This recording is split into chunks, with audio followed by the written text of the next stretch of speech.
প্রশ্ন বলছেন, আসসালামু আলাইকুম শেখ ওয়ালাইকুম রহমতুল্লাহ, আমি মসজিদে হারাম থেকে 10 কিলোমিটার দূরে আছি। কতদিন পর পর ওমরা করাটা উত্তম হবে?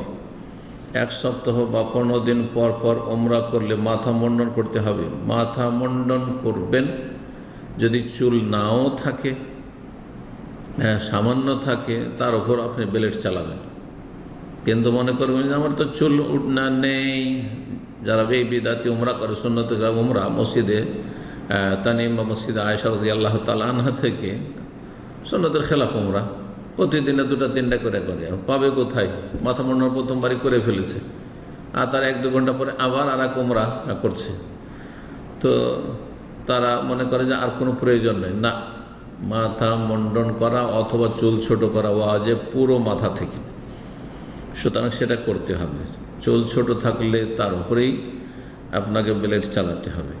কিন্তু এত ঘন ঘন ওমরা করা, এটি নবী সাল্লাল্লাহু আলাইহি সাল্লাম সালাফুস সালেহিনের আমল নয়। জি, ওমরা করার জন্য অন্যদেরকে সুযোগ, বিশেষ করে আজকালকার এই ভিড়ভাড়ে জামানায় নফল ওমরার জন্য এত বেশি আগ্রহী হওয়া, অথচ ফরজ নেই অধিকাংশ মুসলিমদের।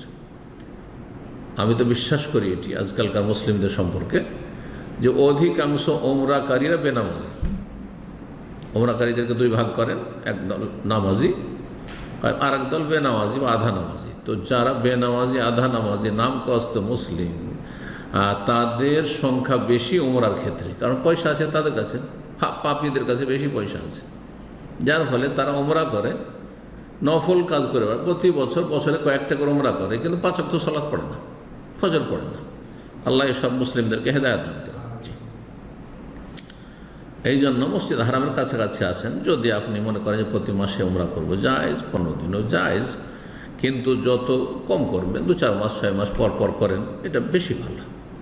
এত বেশি ওমরা করে অন্যদের কষ্টের কারণ হবে না। যারা জীবনে হয়তো একবার আসা তাদের নসিব হয়েছে, তাদেরকে সুযোগ দেন।